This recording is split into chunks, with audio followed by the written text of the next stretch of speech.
அன்புள்ள சகோதர சகோதரிகளே, நமக்காக வாழ வேண்டும், ஊருக்காக வாழக்கூடாது.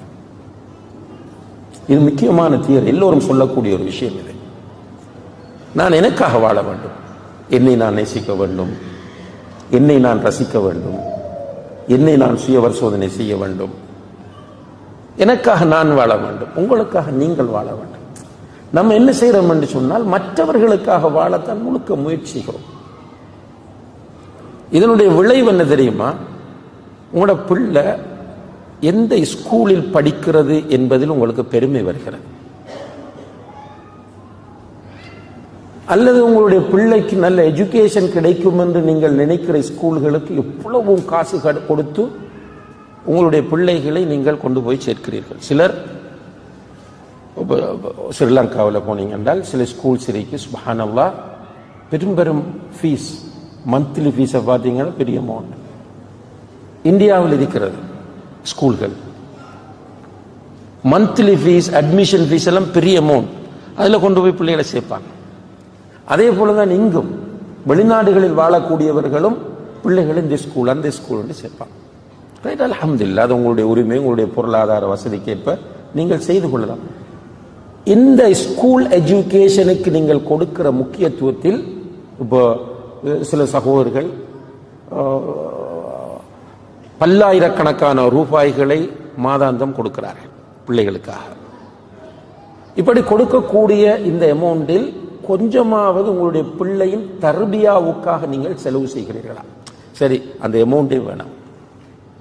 இந்த ஸ்கூல் தேடுவது, ஸ்கூலுக்கு போறதுக்காக வீடு தேடுவது, ரைட், அந்த பிள்ளைகளுக்கு டியூஷனுக்காக நீங்கள் செய்யக்கூடிய ஏற்பாடுகள், இதுல உங்களுடைய பிள்ளைகளுக்கு நீங்கள் தர்பியா கொடுப்பதற்கு என்ன முக்கியத்துவம் கொடுக்கிறீர்கள்? இதெல்லாம் நான் கேட்கிறதெல்லாம் பிரைன் ஸ்ட்ரோக். அப்பதான் தீர்வு தேடலாம். பிரச்சனைகளை சும்மா நான் பட்டியலிட்டு என்ன விட நீங்க நல்லா பண்ணுவீங்க. நவீன காலத்தில் குழந்தை வளர்ப்பில் உள்ள சவால்கள் என்னன்னு கேட்டால் நிறைய சொல்லுவீங்க. ஏன் இந்த சவாலுக்குள்ள நம்ம போய் விழுந்திருக்கிறோம் என்ற அந்த அடிப்படையான ஒரு கேள்விக்கு விடை காண வேண்டும். ஷேக் இஸ்மாயில் சலபி அவர்கள் குழந்தை வளர்ப்பின் முக்கியத்துவத்தை சொன்னார்கள். எத்தனை பேர் இப்ப குழந்தை வளர்க்கிறோம்? குழந்தை வளர்க்கிற முறை எத்தனை பேருக்கு தெரியும்? தெரியா? ஒரு சகோதரர் அவரோட மகனை கூட்டிட்டு வராரு நைட்டு கவுன்சிலிங். மகனை கூட்டு வந்து ஃபர்ஸ்ட்டுக்கு அவர் வந்தார் உள்ள வந்து சொன்னார், ஷேக் இந்த மகன் படிக்கிறான், எவ்வளவு படிக்க சொன்னாலும் வேற புக்ஸ்கள் வாசிச்சுட்டு இருக்கிறான், இந்த பயான்களில் போய் கலந்து போட்டார். அவரோட கம்ப்ளைண்ட், பள்ளிக்குள்ள போறான், பயான் என்றான், கிளாஸ் என்று போறான், ஓஎல் நெருங்கி கொண்டிருக்கிறது, ஓஎல் எக்ஸாம் நெருங்கி கொண்டிருக்கிறது, படிக்கான் இல்ல. நாங்க சொன்ன அவனுக்கு கோபம் வருது என்று அவர் சொல்கிறார். சொல்லிட்டு அவர் போயிட்டார். மகனை கூப்பிட்டு பார்த்தன், பார்க்கும்போது அவன் ஒரு ஒரு ஜீனத்தான ஒரு சிறுவனாக இருந்தான். அல்ஹம்துலில்லாஹ், முகத்தில் ஒரு ஜீனத் இருந்தது, அவனுடைய பேச்சில் ஒரு பக்குவம் இருந்தது. அப்போ கூப்பிட்டு, என்ன பிரச்சனை? உங்களோட வாப்பா சொன்னார் நீங்க படிக்கிறீங்கல்லன்னு சொல்லி. அந்த பையன் சொன்னார், அவர் ஷேഖ்னு தான் பேசினார். ஷேக், அல்ஹம்துலில்லாஹ், நான் ஓஎல் பரீட்சைக்கு இப்போது தயாராகிவிட்டேன். இன்றைக்கு நீங்கள் அந்த ஸ்ரீலங்காவில் ஓஎல் பரீட்சைக்கு 9 பேப்பர்ஸ் இருக்கிறது, 9 பாடங்கள்.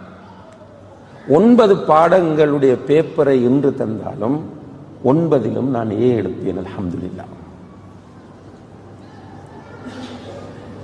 நான் எல்லாம் படிச்சு முடிச்சுட்டேன். ஷேக், என்ன போய் வாப்பா என்ன செய்யறாருண்டா, இப்ப படின்னு சொல்றாரு. எனக்கு ஸ்ட்ரெஸ் ஆகுது, கோபம் வருது. அப்ப இந்த தந்தையினுடைய நிலை என்ன?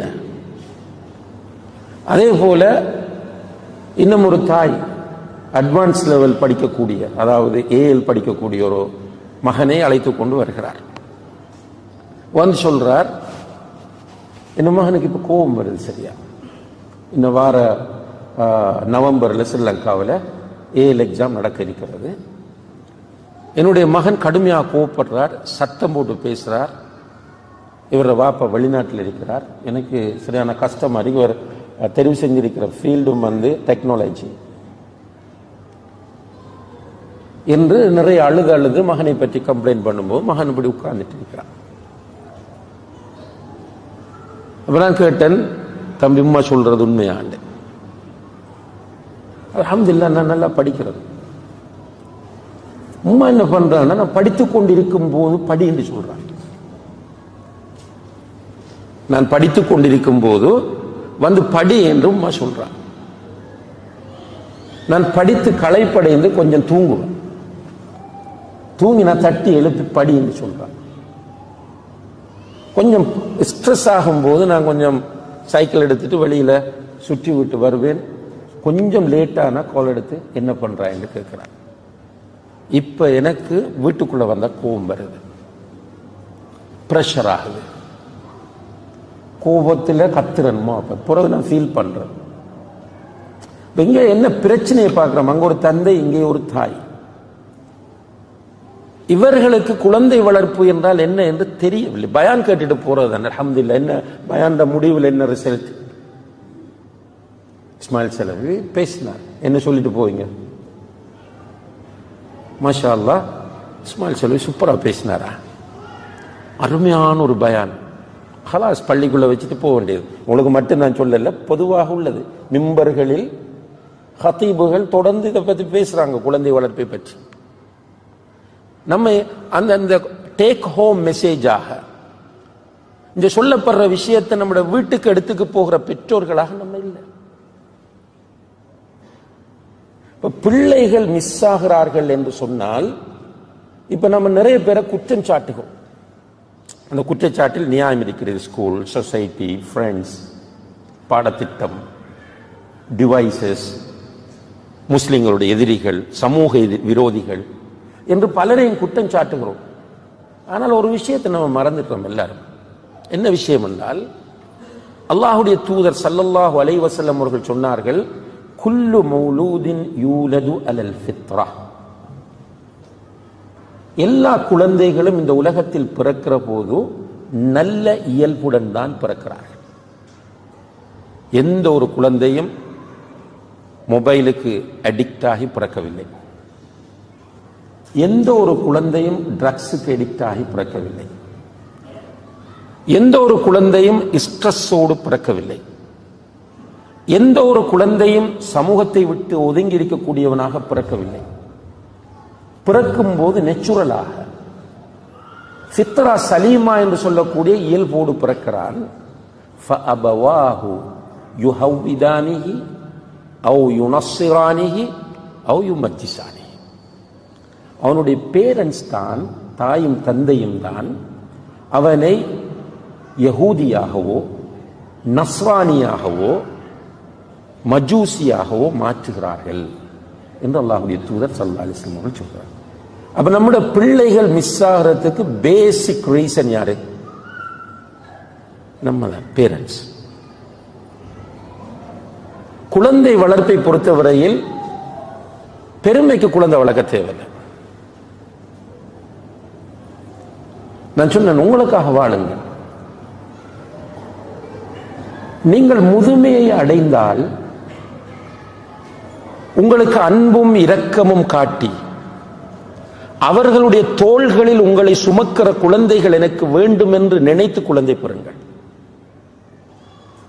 நீங்கள் மௌத்தான பிறகு அவர்களுடைய சுஜூதுகளிலும் அத்தஹியாத்தின் இறுதியிலும் தஹஜ்ஜுதிலும் ரப்பிர்ஹம்ஹுமா கமா ரப்பயானி ஸகீரா என்று துஆ செய்கிற குழந்தை எனக்கு தேவை என்று நினைத்து குழந்தை பெறுங்கள். இப்ப ஸ்ரீலங்காவில் ஒரு எக்ஸாம் இருக்கிறது. நான் நினைக்கிறேன் இந்த அரசாங்கத்தில் அதை மாற்றி விடுவார்கள் என்று. ஸ்காலர்ஷிப் கிரேட் 5ல வரக்கூடிய எக்ஸாம். சுப்ஹானல்லாஹ், இந்த தாய்மாரெல்லாம் அப்படியே அந்த எக்ஸாமுக்குள்ள ஃபுல்லா இன்வால்வ் ஆகி விடுவார்கள். அதுவும் எக்ஸாம் நெருங்க நெருங்க நமக்கு ஒழுங்கா சாப்பாடு கிடைக்காது வீட்டில். என்னடா பிஸி, அவங்க பிஸி. யாரு?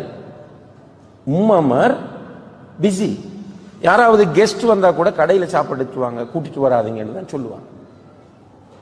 அப்படி பிஸியாகி அந்த எக்ஸாமை பாஸ் ஆக்குவதற்காக வேண்டி முழு பிரயத்தனமும் மேற்கொள்வார்கள் தாய்மார்கள். என்ன விளைவு? உளவியல் ரீதியாக அந்த குழந்தை பாதிக்கப்படுகிறது. சுமார் 150 மதிப்பெண்கள் மார்க்ஸ் எடுத்தாலும் அந்த புள்ள அந்த எக்ஸாம்ல பாஸ். சுப்ஹானல்லாஹ். அந்த மதிப்பெண்ணை எடுத்த பிள்ளையை வைத்து பாராட்டி விழா கொண்டாடுவார்கள். அந்த மதிப்பெண்ணை மிஸ் பண்ணிய பிள்ளைகள் சிலர் இன்னா லில்லாஹி வ இன்னா இலைஹி ராஜிஊன் சூசைட் பண்ணியிருக்கிறார்கள், பண்ண முயற்சி செய்திருக்கிறார்கள். என்னத்துக்காக இந்த தாய்மார் இப்படி பிரயத்தனம் எடுக்கிறார்கள் என்று கேட்டால், என்ற புள்ளை ஸ்காலர்ஷிப் பாஸ், என்ற புள்ளை ஸ்காலர்ஷிப் பாஸ், என்ற புள்ளை என்ன, வாட் இஸ் தட்? உங்களுடைய பிள்ளை ஸ்காலர்ஷிப்ல பாஸ் ஆகி சுவர்க்கம் போகுமா? அதே நேரத்தில் அன்புள்ள சகோதர சகோதரிகளை, நம்ம ஒரு லேடிஸ் அரபிக் காலேஜ் நடத்துகிறோம். ஒவ்வொரு வருடம் ஒரு 100 மாணவிகள் உள்ளுக்கு எடுப்போம். 10th முடித்தவர்கள், அதாவது ஓஎல், ஸ்ரீலங்கா படி ஓஎல் முடித்தவர்கள். ஒரு 300 பேர் அப்ளிகேஷன் போடுவார்கள். அதில் 100 பேர் எடுக்கணும், செலக்ட் பண்ணி. அதில் நிறைய இன்டர்வியூகள் இருக்கு. அதில் ஒரு இன்டர்வியூ நான் நடத்துவேன். என்னன்னா, குர்ஆனை பார்ப்பேன். குர்ஆன் ஓத தெரியுமா இல்லையா? வல்லாஹி சகோதர சகோதரிகளே, அதிகமான பெண் பிள்ளைகளுக்கு குர்ஆன் ஓத தெரியாது.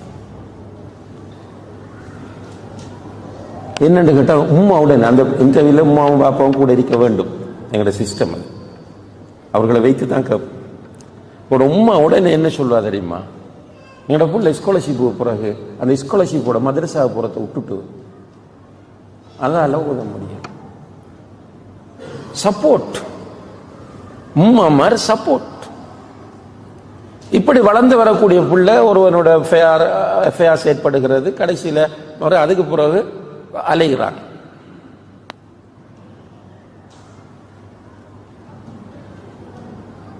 இப்ப பிள்ளைகளை என்னத்துக்கு பெற்றிருக்கிறோம், எதற்காக வளர்க்கிறோம் ஒன்றும் தெரியல. சுப்ஹானல்லாஹ்.